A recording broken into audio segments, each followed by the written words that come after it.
pukul 12 tengah malam sebenarnya. Alamak, saya dah nak bertukar ni. Asyik lagi bertawan. Lagi pula Wichan. Batal. Aduh, batal. Dibatalkan. Batal.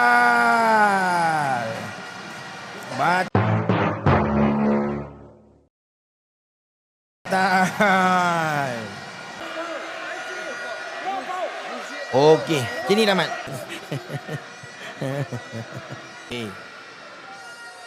Tak, pengadil dia bukan berat kepada Malaysia. Sebab Malaysia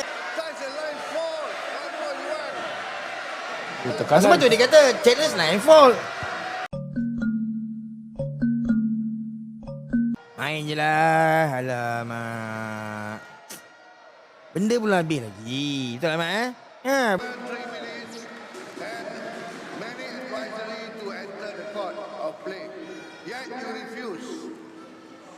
With my decision now, third Ragu is forfeited and given to Malaysia.